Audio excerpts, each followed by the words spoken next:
ఈ శ్రావణ మాసంలో మనకి మామూలుగా వరలక్ష్మి వ్రతం చాలా ప్రసిద్ధమైనది. శ్రావణ మాసం అంటే మనకు వరలక్ష్మి వ్రతమే గుర్తుకొస్తుంది. అయితే ఈ వరలక్ష్మి వ్రతాన్ని పౌర్ణిమకి ముందు వచ్చే శుక్రవారము జరుపుకోవడం మన శాస్త్రవచనం. ఈసారి వరలక్ష్మి వ్రతము 8వ తారీఖు రావడం జరిగింది. ప్రతిసారి కూడా 2వ శుక్రవారం నాడు వస్తుంది వరలక్ష్మి వ్రతం. కాకపోతే ఈసారి 3వ శుక్రవారం. చాలామందికి అది సంశయము. అది 2వ శుక్రవారం బట్టి కాదు, పౌర్ణిమ శ్రావణ మాసంలో శ్రావణ పౌర్ణమికి ముందు వచ్చేటటువంటి శుక్రవారం నాడు ఈ వరలక్ష్మి వ్రతాన్ని చెయ్యమని స్వయంగా అమ్మవారి ఆజ్ఞ అది. అయితే ఈ వరలక్ష్మి వ్రత విశిష్టత ఏంటి అంటే, చారుమతి అనే ఒక యువతి ఉండేది.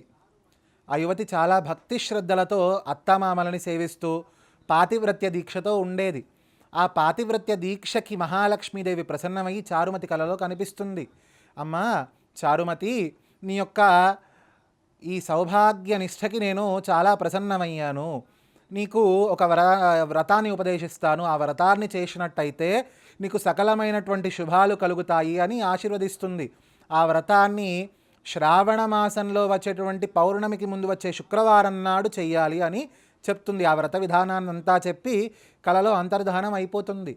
ఈ చారుమతి ఏం చేస్తుంది? చారుమతి చాలా గొప్ప మనసుతో కూడి ఉన్నదై, తను ఒక్కతే కాకుండా పురప్రజలందరూ కూడా వ్రతాన్ని ఆచరించి సంపూర్ణమైన లక్ష్మీ అనుగ్రహాన్ని పొందాలి అనే సంకల్పంతో తన ఇరుగు పొరుగు ఆడవాళ్ళని అందరినీ పిలిచి, అమ్మ ఇట్లా లక్ష్మీదేవి ఇట్లా నాకు అనుజ్ఞ ఇచ్చింది, ఇట్లా చెప్పింది అని చెప్పి వాళ్ళందరితో కూడా శ్రావణ మాసంలో వ్రతం చేద్దామని సంకల్పం చేసుకొని కూర్చున్నారన్నమాట. శ్రావణ మాసం రానే వచ్చింది. అందరూ కూడా వారి వారి ఇంట్లో అనుజ్ఞ తీసుకొని అందరూ కూడా చారుమతి నివాసంలోనే ఈ వరలక్ష్మి వ్రతాన్ని ఆచరిస్తూ ఉంటారు. ఉదయాన్నే శుభ్రంగా శుచిగా నిద్రలేచి స్నానాధికాలు సంధ్యావందనము అంతా పూర్తి చేసుకున్న వారే శుచి అయి నిశ్చల భక్తితో ఆ యొక్క వరమహాలక్ష్మి అమ్మవారికి పూజ మొదలు పెట్టుకుంటారు. ఆ పూజాగ్రహాన్ని మంచిగా వరలక్ష్మి వ్రతానికి ఇష్టముగా ఆమె యొక్క ప్రీతి కోసము గోమయంతో అలికి దాని మీద తండూలము బియ్యము పోసి దాని మీద కలశాన్ని ఉంచి అమ్మవారికి షోడశోపచార పూజ చేసి ప్రదక్షిణ చేస్తూ ఉంటారు. మొదటి ప్రదక్షిణ చెయ్యంగానే వారి కాలు గల్లు గల్లుమంటాయి. ఏమయ్యా అంటే, అమ్మవారు అనుగ్రహించింది. వారి కాలికంతా కూడాను బంగారపు గజ్జలు బంగారు ఆభరణాలు వచ్చేసాయి. 3వ ప్రదక్షిణ కాగానే వారి చేతి నిండా నడుము దాకా కూడా ఆభరణాలమయంతో అయిపోయింది. 3వ ప్రదక్షిణ చేయంగానే గొంతులో ఆ యొక్క కంఠము నిండా గొంతు నిండా కూడా ఆభరణాలు వచ్చేసాయి. ప్రదక్షిణ పూజ అంతా అయిపోయేసరికి గుమ్మం ముందు వారి వారి భర్తలు రథ గజ తురగ అశ్వములతో అన్నిటితోనూ ఆ వాహనాలతో ఉన్నారంట, ఎదురు చూస్తూ వాళ్ళని తీసుకెళ్ళడానికి. మూడు ప్రదక్షిణలతోనే ప్రసన్నమైన వరమహాలక్ష్మీదేవి మనం భక్తి శ్రద్ధలతో అమ్మని గనక పూజిస్తే సంపూర్ణమైన అనుగ్రహంతో మన కష్టాలను కడతేర్చి అమ్మ మన జీవితాన్ని సౌఖ్యమయంగా చేస్తుంది. అయితే ఈ వరమహాలక్ష్మి వ్రతంలో చేయాల్సినటువంటి పూజలు నియమాలు ఏంటయ్యా అంటే, ఈ శ్రావణ మాసం అంతా కూడా ముఖ్యంగా అమ్మ ప్రీతి కోసము మనము నిష్ఠతో మధుమాంస భక్షణము మానేసి సంపూర్ణమైన అమ్మ శ్రద్ధతో ఉండాలి.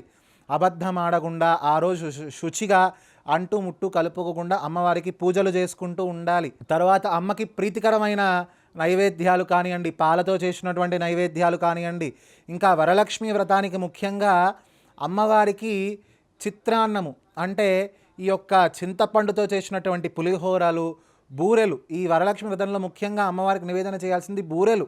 వరలక్ష్మి వ్రతం గురించి ఆ వ్రత కల్పనలోనే చెప్పబడింది. బూరెలు, పాలతో చేసినటువంటి క్షీరాన్నము, గుడాన్నము, తర్వాత చిత్రాన్నం, ఈ పులిహోరని, చింతపండు పులిహోరని అమ్మవారికి కనుక నైవేద్యము పెడితే అమ్మ చాలా తృప్తి పొందుతుంది.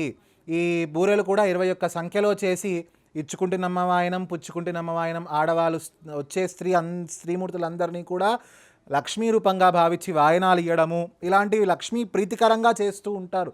వరలక్ష్మి వ్రతంలో ఉన్నటువంటి ముఖ్యాంశాలు ఇవి అన్నమాట.